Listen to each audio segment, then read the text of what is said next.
Vote কেন্দ্রের সঙ্গে অধিক দূরত্ব ও দুর্গম পাহাড়ি পথের কারণে অনেক পাহাড়ি ভোটার ভোট কেন্দ্রে সময় মতো পৌঁছাতে না পারায় প্রত্যাশার তুলনায় কম সংখ্যক ভোট পড়েছে। বিশেষ করে প্রত্যন্ত পাড়া ও গ্রামাঞ্চলের ভোটারদের অংশগ্রহণ ছিল সীমিত। তবে সার্বিকভাবে সুশৃঙ্খল, শান্তিপূর্ণ, নির্বিঘ্ন পরিবেশে ভোট গ্রহণ সম্পন্ন হয়েছে। সকাল থেকে দুপুর পর্যন্ত কোনো অপ্রীতিকর ঘটনা ছাড়াই ভোটাররা তাদের ভোটাধিকার প্রয়োগ করেন। আমি রনি চাকমা, সবাইকে ধন্যবাদ। এখানের পরিস্থিতি আপনার একদমই স্বাভাবিকভাবে আপনার ভোট কেন্দ্রে সবাই আসছে, সকাল থেকে প্রচুর উৎসাহ নিয়ে সবাই ভোট কেন্দ্রে অংশগ্রহণ করছে। আমরা অনেক আজকে ভোটার অংশগ্রহণ 99% আশা করছিলাম, কিন্তু আমাদের কিছু কিছু ক্ষেত্রে দেখা গেছে। ধন্যবাদ আয়োজককে আজকে সুন্দর একটা ভোট দেওয়ার পরিস্থিতি করে দেওয়ার জন্য।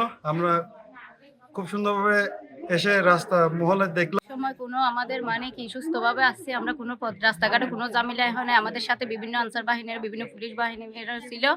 আমরা সুস্থভাবে ভোট দিয়ে ইনশাল্লাহ এখন যাব। ভোট দিতে প্রথমবার দিতে পারছি যে আনন্দ লাগে আমার নিজের মনে।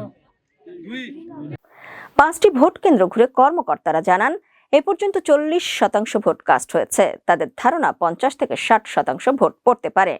নির্বাচন সংশ্লিষ্ট কর্মকর্তা ও আইনশৃঙ্খলা বাহিনীর সদস্যদের তৎপরতায় প্রতিটি কেন্দ্রে পর্যাপ্ত নিরাপত্তা ব্যবস্থা নিশ্চিত করা হয়।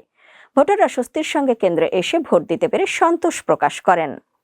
আমরা 3 নম্বর ওয়ার্ড থেকে জিনাপাড়া আসতে প্রায় 40 মিনিট মতো লাগে।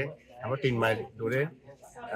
তবে দেখতেছি আমরা খুব চলতেছে সুস্থভাবে। আজকেও আমাদের সমস্যা হয় নাই, নিরাপত্তা সবাই আছে এখানে। এটাই গ্রামগুলো ওই 3 কিলো আছে, আমাদের কোনো অসুবিধা নাই। ওই গাড়ি থেকে চলে আসছি, আমরা সবাই পাড়াবাসী থেকে ভালো আছি, সবাই ভোট দেওয়ার জন্য আমরা চলে আসছি। এটা তো কথা।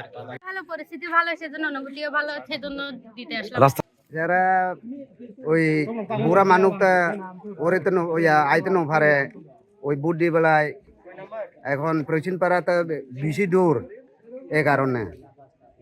স্থানীয়দের মতে ভবিষ্যতে পাহাড়ি এলাকার ভোটারদের অংশগ্রহণ বাড়াতে ভোট কেন্দ্র আরও নিকটবর্তী স্থানে স্থাপন ও যোগাযোগ ব্যবস্থার উন্নয়ন অতীব জরুরি।